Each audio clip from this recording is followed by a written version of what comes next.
Good morning. आप सभी को मेरे इस यूट्यूब चैनल पर हार्दिक स्वागत है, अभिनंदन है। बच्चे, आज मैं टीजीटी का एक इम्पॉर्टेंट टॉपिक है होम हाइजीन। एक था आपको पर्सनल हाइजीन, ये मैंने पढ़ा दिया है। दूसरा है होम हाइजीन और तीसरा है आपका एम्प्लॉयमेंट हाइजीन।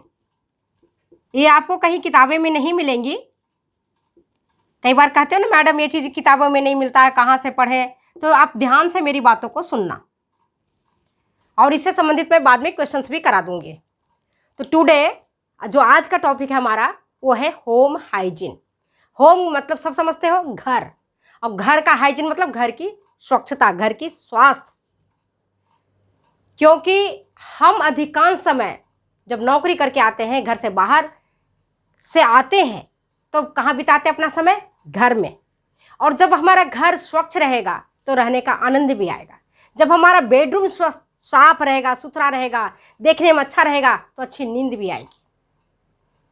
1960 से पहले, 1960 से पहले जितने भी कॉन्टामिनेटेड डिजीज होते थे, तो लोगों के मन में, पूरे विश्व में धारणा थी कि टीकाकरण, इम्यूनाइजेशन, टीकाकरण और एंटीबायोटिक्स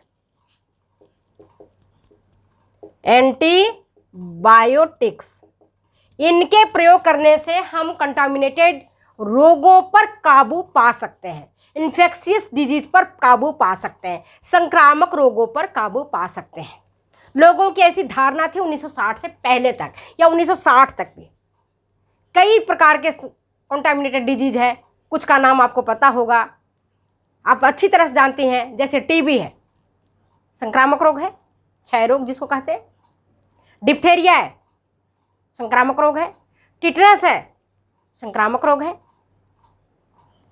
काली खांसी है, संक्रामक रोग है। इवन कोरोना ने बता दिया कि किस प्रकार से पहले हम किताबों में पढ़ते थे कि मैन टू मैन फैलता है, खांसने छींकने थूकने से फैलता है। अब तो इस दशक में हमने अपनी आंखों से देखा कि कोरोना कितना भयंकर इन्फेक्शियस डिजीज के रूप में उभर के आ रहा है, और उभर के आया, कितने लोगों को अपने काल के गाल में समा लिया है, कितनों को जमराज की गोदी में सुला दिया है। देखा कितने घर बेघर हो गए हैं, कितने बच्चों के सिर से माता और पिता की साया उठ गई है। तो कौन है? होम हाइजीन के बारे में आज हम चर्चा कर रहे हैं। घर की स्वास्थ्य और स्वच्छता, क्यों, क्या जरूरत है? हम घर को साफ नहीं रखेंगे तो क्या होगा? प्रश्न ये उठता है। कब से इसका शुरू हुआ? पूरे विश्व में किसने इसकी शुरुआत की? होम स्वास्थ्य की, घर की स्वास्थ्य की। पर्सनल हाइजीन में हमने देखा कि हमें अपने खुद की सफाई रखना जरूरी है। अपनी दांतों को साफ रखना, अपने बालों को साफ रखना है, अपने प्राइवेट पार्ट्स को भी साफ रखना है, स्वस्थ रखना है, और अपने क्लोथिंग को, अपने जो ड्रेसेज है उसको साफ पहनना है। अच्छे बैलेंस्ड डाइट खाने हैं। ये तो हमने पर्सनल हाइजीन में पढ़ा था। होम हाइजीन में केवल हम अपने लिए नहीं सोचें, हम अपने घर के बारे में भी सोचें। केवल हम सूट बूट पहन करके, टाई पहन करके हम अच्छा दिख रहे हैं, लेकिन हमारा घर अगर गंदा पड़ा है, हमारा शौचालय अगर गंदा पड़ा है, हमारा किचन अगर गंदा पड़ा है, हमारा बेडरूम अगर गंदा पड़ा है, हमारा ड्राइंग रूम अगर गंदा पड़ा है, तो आप ये सोचो उस गंदगी में तमाम तरह के उस जो डस्ट है, उस डस्ट में लाखों करोड़ों की संख्या में पैथोजेंस हैं, रोगाणु हैं, जीवाणु और वायरस हैं, जो कि रोग को फैलाने का काम कर रहे हैं। रिसर्चेज, ये मैं नहीं बता रही हूँ, ये मेरा बताना नहीं है, रिसर्चेज बताते हैं, अध्ययनों से ज्ञात हुआ है कि टॉयलेट में जितने प्रकार के बैक्टीरिया और वायरस हैं, उससे कहीं ज़्यादा आपका किचन के टॉवेल्स में, और अगर आप किचन ठीक प्रकार से साफ नहीं करते हैं तो किचन के प्लेटफॉर्म में रहता है, किचन के चूल्हे पर रहता है, उससे कहीं ज़्यादा। अब आप कहोगे कि मैडम आपने क्या चौंकाने वाली बात बताई है, आपने क्या बात बताई दी, टॉयलेट से ज़्यादा हमारे किचन में रहता है? जी हाँ, रहता है। अगर आपने टॉयलेट्स की सफाई नहीं करते हैं, वहाँ पर जितने प्रकार के बैक्टीरिया और वायरस और पैथोजेंस पनपते हैं, उससे कहीं ज़्यादा आपका किचन में पनपता है। क्योंकि किचन में खाना पकाते हैं, भोजन छोड़ देते हैं, भोजन सड़ता है, और जब भोजन सड़ता है तो उसके भोजन के आकर्षण में आकर के कई प्रकार के पैथोजेंस उसमें पनप जाते हैं आपके। जैसे दूध उबल गया, दूध आपके चूल्हे पर गिर गया, चूल्हा से दूध नीचे गिर गया, आपने चूल्हे की सफाई ठीक प्रकार से नहीं करी या चूल्हा को उठा करके आपने प्लेटफॉर्म की सफाई नहीं की, तो जो दूध आपका गिरा नीचे की तरफ उसमें तमाम तरह के बैक्टीरिया पनप जाते हैं, रोगाणु पनप जाते हैं। फिर आपने अगर मान लो आपने किसी टॉवल से, किसी साफ कपड़े से आपने किचन के प्लेटफॉर्म की सफाई कर दी अच्छे तरीके से, लेकिन अगर आपने उस टॉवेल का जिससे आपने किचन के प्लेटफॉर्म साफ किए हैं, जिससे आपने किचन के चूल्हा साफ किया है ना, जिसमें तमाम तरह की बैक्टीरिया और जीवाणु हैं, अगर उसको आपने डिटर्जेंट से साफ नहीं किया, अगर उसको आपने कीटाणुनाशक चीज़ों का उपयोग करके साफ नहीं किया और ऐसे ही आधे अधूरे धो करके और अगर आपने पसार दिया, आप विश्वास करो, और धूप में आपने नहीं सुखाया, किचन में ही किसी चीज़ पर उसको टांग दिया, तो आप देखोगे कि उसमें तमाम तरह की बैक्टीरिया, तमाम तरह के वायरस, तमाम तरह के रोगाणु पनप जाते हैं। और अगर उसी कपड़े से आपने भूले भटके गीले प्लेट को पोंछ लिया, गीले ग्लास को पोंछ लिया, गीले कटोरियों को पोंछ लिया, तो आप सोचिए कि आपका साफ बर्तन जो था वापस कंटामिनेटेड हो गया, वापस आपका संदूषित हो गया, उसमें बैक्टीरिया वायरस आ गए, उसमें जो आपने भोजन परोसा वह भोजन भी संदूषित हो गया और वो धीरे धीरे आपके बॉडी में जा कर के हार्म पहुंचाता है। आप कहते हो क्या, आप देखते हो घर में भी एक ही खाना खाते हैं लोग बना हुआ थाली का, किसी को वह भोजन पच जाता है, किसी को नहीं पचता है, किसी को उल्टी हो जाता है। क्यों? यह इम्यूनिटी पर डिपेंड करता है, आपकी बॉडी में कितना इम्यूनिटी है, कितना आपकी बॉडी में प्रतिरक्षा तंत्र मजबूत है, आपके शरीर के भीतर जो सिपाही है WBC वो कितना स्ट्रांग है, इस बात पर डिपेंड करता है। अब क्या करेगा WBC भी रोज वाइट ब्लड कार्पसेल्स, श्वेत रक्त कणिकाएं भी रोज जा रहे हैं भीतर की ओर लड़ने के लिए, लेकिन आप रोज अपने घर की अनहाइजीनिक कंडीशन बना रखे हो, तो क्या होगा?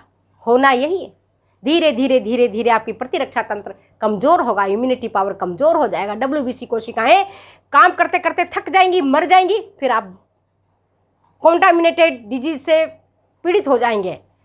आप नहीं मैं बता रही हूँ आपको, हर एक व्यक्ति, ये अध्ययन शो कर रहा है, मैं शो नहीं कर रही हूँ, ये अध्ययन बता रहा है कि प्रत्येक व्यक्ति साल भर में कम से कम 4 से 6 बार सर्दी जुकाम और बुखार से पीड़ित होता है, कॉमन कोल्ड से और फ्लू से, सर्दी जुकाम और बुखार से। क्या हो गया भाई? सर्दी हो गया।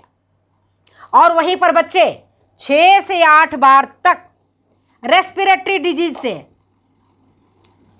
रेस्पिरेटरी डिजीज मतलब श्वसन वाले रोग, श्वसन रोग से 6 से 8 बार छोटे बालक ग्रसित होते हैं। बोलो क्यों? छोटे बालक में इम्यूनिटी पावर कम है आपकी तुलना में, इसीलिए छोटे बालक ज़्यादा बीमार पड़ते हैं। और 4 से 6 बार सर्दी जुकाम से हम जैसे सामान्य लोग बीमार हो जाते हैं, और जिनकी इम्यूनिटी पावर कमज़ोर होती है वो आप देखो ज़्यादा बीमार रहते हैं।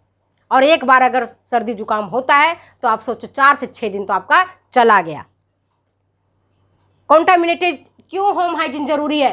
To prevent from contaminated disease. Home hygiene इसलिए आवश्यक है कि कॉन्टामिनेटेड डिजीज से हमें छुटकारा मिले।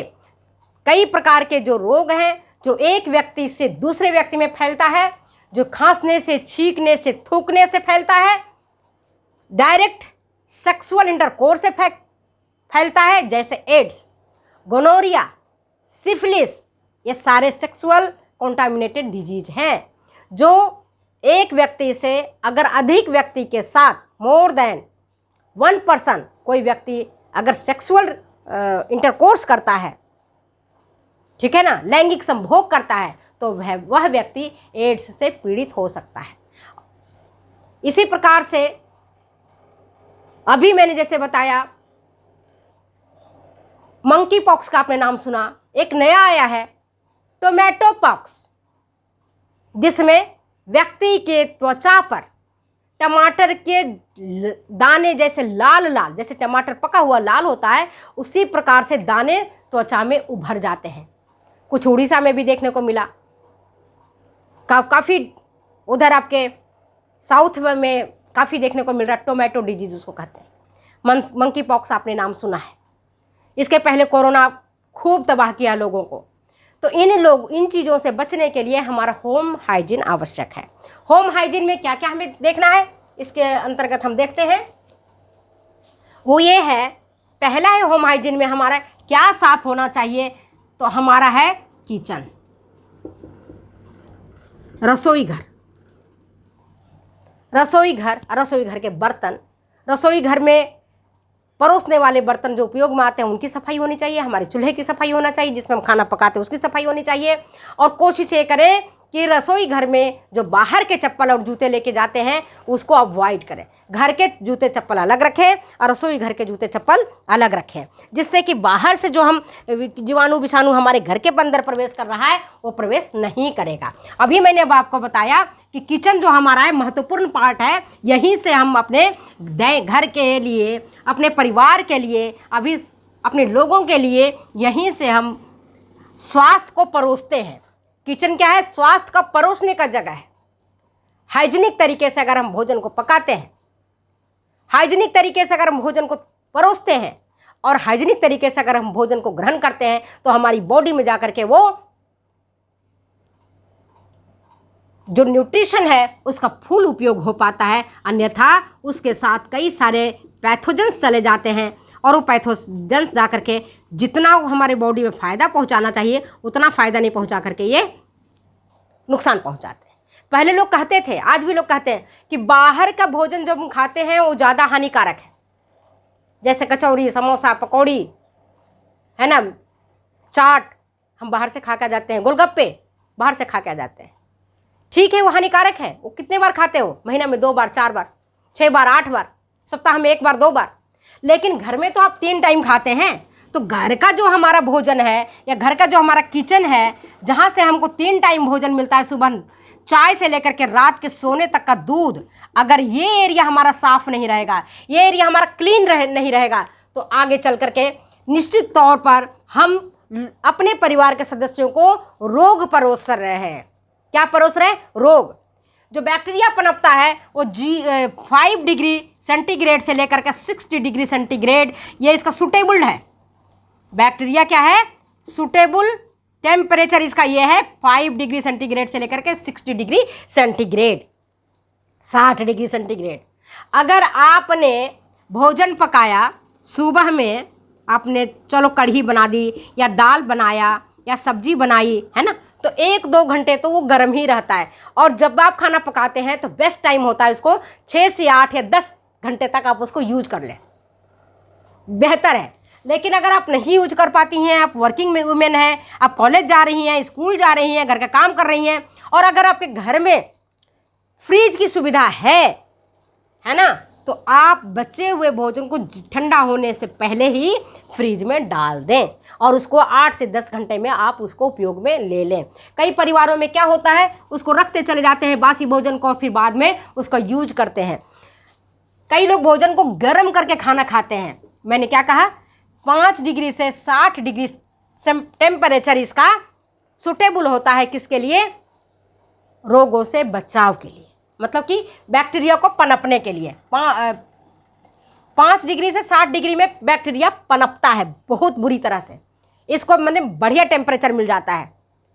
जैसे स्प्रिंग सीजन में, बसंत ऋतु में आप एंजॉय करते हो, बैक्टीरिया भी इस टाइम एंजॉय करता है। यहाँ पर 60 डिग्री टेम्परेचर से जैसे आगे बढ़ता है बैक्टीरिया उतना पनपना बंद कर देता है, रिप्रोडक्शन उसका कम हो जाता है।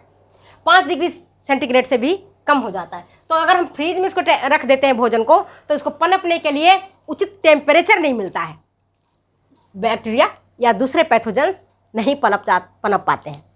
ठीक है, तो अगर आपके घर में फ्रिज नहीं है तो आप उतना ही भोजन पकाएं जितना कि यूटिलाइज हो सके। बरसात के मौसम आप देखते हो कि सुबह हम अगर खाना बनाते हैं, है ना, आलू की सब्जी बनाई या भिंडी की सब्जी बनाई, किसी और चीज़ की सब्जी बनाई, तो आप देखोगे कि शाम होते होते उसमें स्मेल आना शुरू हो जाता है। और कई बार उसमें अगर स्मेल नहीं भी आता है, खाने लायक भी रहता है, फिर भी मान लीजिए कि उसके अंदर बैक्टीरिया पनप चुका है, पैथोजेंस पनप चुका है, जो कि आपकी बॉडी को नुकसान पहुंचाएगा। तो आप चाहेंगे आपके परिवार को ऐसा खाना परोसा जाए जिससे कि वो बीमार हो जाए? नहीं ना। तो इस बेहतर क्या है कि हम किचन की अच्छी तरह से सफाई करें। और किचन की सफाई के लिए साप्ताहिक एक बार रखें कि आपकी जो जाली है, जो खिड़कियां हैं, अगर सप्ताह में नहीं कर सकते तो मंथ में कर लो, क्योंकि उसके भीतर भी बहुत सारे जो मच्छर हैं, कई सारी मक्खियाँ हैं, वो सब उसके जाकर के लार्वा अपना अंडा बच्चा सब दे देता है। तो अंडे बच्चे को से बचाव के लिए किचन की पर्याप्त सफाई होनी आवश्यक है। समझ गए बात को? दूसरा आपका आता है, जो एक एक टॉपिक को हमारे में बात करते हैं, दूसरा आता है हमारा जो सबसे ज्यादा पैथोजेंस का घर है, उस पर हम चर्चा कर रहे हैं। पहला किचन का हमने चर्चा किया। किचन में इतनी प्रकार की पैथोजेंस होते हैं जिसकी आप कल्पना भी नहीं कर सकते, आप माइक्रोस्कोप से देखना कभी। चलो दूसरा आता है हमारा टॉयलेट। हम सब जानते हैं हमारा जो टॉयलेट है, घर का जो टॉयलेट है, अगर आपका घर में एक ही टॉयलेट है, सभी लोग शेयर कर रहे हैं, तब उसकी सफाई करना और भी अनिवार्य है, क्योंकि परिवार के विभिन्न सदस्य एक ही टॉयलेट का यूज करते हैं। लेकिन अगर आपके घर में 2 या 3 टॉयलेट है, या हर एक व्यक्ति के अलग अलग टॉयलेट है, तो भी उसकी सफाई करनी नितांत आवश्यक है, जरूरी है। टॉयलेट की सफाई तो नित्य प्रति होनी चाहिए, फिनाइल डाल के होनी चाहिए, क्योंकि उसमें बहुत जो बदबू आती है टॉयलेट की, क्यों आती है आप जरा सोचो। उसमें ऐसा क्या है जो बदबू आ रही है टॉयलेट्स में? और वो बदबू और वो जो बैक्टीरिया पनपते हैं और जो पैथोजेंस होते हैं, वो 2 घंटे तक रहते हैं, 2 घंटे तक रहते हैं बाथरूम में, ये टॉयलेट्स में। उसको रोकने के लिए फिनाइल की गोलियां हैं या और दूसरे जो कीटनाशक चीज़ें हैं, उनसे उपयोग करके आप टॉयलेट्स को साफ रखें। टॉयलेट्स जो आपका शौचालय है, उस शौचालय को साफ करने के पश्चात आप अपने हाथों को अच्छी तरह से धोएं। पहले ज़माने में भी हमारी दादी नानी, पहले हम खुले में शौच जाते थे, तो क्या होता, उस टाइम में तो टॉयलेट्स थे नहीं घरों में, तो आप बाहर से जब आते थे हम, तो हमें याद है कि हमारे घर वाले, हमारी दादी नानी माँ सब कहती थी, बाहर से आए हो हाथ धो अच्छे से, है ना। राख से उस समय हाथ धोया जाता था, क्योंकि इतनी साबुन की प्रचलन नहीं था, तो राख से पहले हाथ धो अच्छे से, फिर लोटा को मांजो, कुल्ला करो। कुल्ले में भी कितनी 21 बार, 11 बार, कम से कम 11 बार करो, क्योंकि जितने भी बाहर से हम आए हैं, कितने उनको नहीं पता था, वो पढ़े लिखे नहीं थे, पर पता नहीं कितना ज्ञान था उनको कि सारे काम करवाते थे। बाहर से आते ही हाथ पैर मुंह धो, कुल्ला करो, हैं। और जैसे ही हम लोग, आज भी मेरी आदत बनी हुई है कि जैसे हम बाहर से आते हैं, कॉलेज से आते हैं या बाजार से आते हैं या कहीं पड़ोस से आते हैं, तो सबसे पहले चप्पल और जूते को बाहर निकालते हैं, बाहर छोड़ देते हैं, उसके बाद अंदर आते हैं, मुंह हाथ धोते हैं, पैर धोते हैं, उसके बाद ही घर में बैठते हैं या दूसरे काम को करते हैं। इसके पीछे रीज़न क्या है कि बाहर के चप्पलों में, जो बाहर से जो हम चप्पल पहन के आए हैं या बाहर में किसी के पास से बैठ के आए हैं, हाथ मिला के आए हैं, तो ना जाने उनके माध्यम से कितने प्रकार के बैक्टीरिया, कितने प्रकार के पैथोजेंस, कितने प्रकार के वायरस अपने घर में ला रहे हैं। हम तो गए, हम तो चीज़ लाए और हमने पूरे परिवार को तबाह कर दिया, पूरे परिवार को परेशान कर दिया। हो सकता है उस परिवार में कोई व्यक्ति का ऐसा है कि इम्यूनिटी पावर बहुत कम है, तो वो व्यक्ति उससे बीमार हो सकता है। तो हमारा टॉयलेट्स की सफाई नितांत आवश्यक है। टॉयलेट्स की हमें साफ़ करनी चाहिए और वीक में एक बार पूरे टॉयलेट्स की अच्छी तरह से, उसकी दीवारों को भी अच्छी तरह से धो धा के साफ़ करना चाहिए। आजकल तो वैसे भी टाइल्स है, इजीली सफाई हो जाती है। तीसरा आता है आपका बेडरूम, जहां हम अपने जिंदगी का थकान मिटाते हैं। 6 से 8 घंटे हम बेडरूम में बिताते हैं। विदेशों में भी लोग जहां सोने जाते हैं, वो कमरा हमारा शीतल स्वच्छ होना चाहिए, क्योंकि 6 से 8 घंटे आप वहां सो रहे हो, रेस्ट कर रहे हो। 6 से 8 घंटा बहुत महत्वपूर्ण होता है। हम कहते हैं 6 से 8 घंटे की अच्छी नींद लो। अच्छी नींद कब लोगे? अगर बेडरूम आपका गंदा रहेगा, बेडशीट आपका गंदा रहेगा, तकिया आपका गंदा रहेगा, है ना। अब सोते समय देखते हो कई बार लार टपकता है, लार टपकता है तो कहाँ जाता है? तकिया पर जाता है, तो तकिया की गिलाफ गंदा होता है। हर एक व्यक्ति का तकिया अलग होना चाहिए, हर एक व्यक्ति का टॉवेल अलग होना चाहिए, है ना। तो बेडरूम की हमारी सफाई नितांत आवश्यक है, क्योंकि वहाँ हम जाके रात बिताते हैं और वहाँ अपनी थकान को मिटाते हैं और वहीं से हमें नव स्फूर्ति आता है। थकते हैं, बिस्तर पर जाते हैं, गिरते हैं, फिर उठते हैं, वापस काम में लग जाते हैं। तो हमारा बेडरूम कैसा होना चाहिए? बिल्कुल साफ़ होना चाहिए। अब बेडरूम अगर गंदा रहेगा, उसमें धूल रहेंगे, है ना, आपकी तकिया गिलाफ साफ नहीं रहेगा, आरामदायक नहीं रहेगा, तो आप वहाँ से फिर क्या करेंगे? गंदे गंदे गिलाफ से, गंदे बेडरूम से आप क्या करोगे? वायरस को या बैक्टीरिया को आपने सांस के माध्यम से या किसी अन्य माध्यम से, जो हमारा संक्रमण के चैनल है, उस चैनल से आप ले लोगे अंदर। तो हमारा क्या है? सबसे पहला हमारा किचन साफ होना चाहिए, दूसरा हमारा टॉयलेट साफ होना चाहिए, तीसरा हमारा बेडरूम। हर एक व्यक्ति के लिए, चाहे गरीब हो या अमीर हो, ये 3 एरिया तो सबके पास रहता है। टॉयलेट भी रहता है सबके पास, बेडरूम भी रहता है, और क्या रहता है? हमारा किचन। किसी के एक कमरा है, मान लो घर छोटा है, एक कमरा है, तो एक कमरे में ही हम, एक एरिया में हम किचन बनाते हैं, एक एरिया में हमारा बेडरूम रहता है, एक एरिया में हमारा बैठक रहता है। तो बैठक कक्ष को तो देखो हम लोग दिखाने के लिए, हमारी क्या है? स्वाभाविक प्रवृत्ति है, तो बैठक कक्ष को तो हम हमेशा साफ रखते हैं, एकदम चमाचम रहता है, रोज़ झाड़ते हैं, रोज़ उसको अच्छा रखते हैं। लेकिन जो हमारा नेग्लेक्टेड पार्ट है, जैसे स्टोर रूम है, हमारा नेग्लेक्टेड पार्ट है, उसको हम नहीं सफाई करते हैं, पर उनकी भी हमें सफाई करना अनिवार्य है। तो ये आज मैंने आपको होम हाइजीन के बारे में बताया है। तो होम हाइजीन अगर आपको जो आपके टीजीटी की परीक्षा के लिए इम्पोर्टेंट है, तो आपने इसको ध्यान से देखा और समझा, क्योंकि केवल टीकाकरण कराने से, केवल एंटीबायोटिक के प्रयोग अगर आप करते हो तो क्या होगा? उससे आपकी बॉडी की इम्यूनिटी उस टाइम के लिए, कुछ टाइम के लिए तो बूस्टर तो हो जाएगी।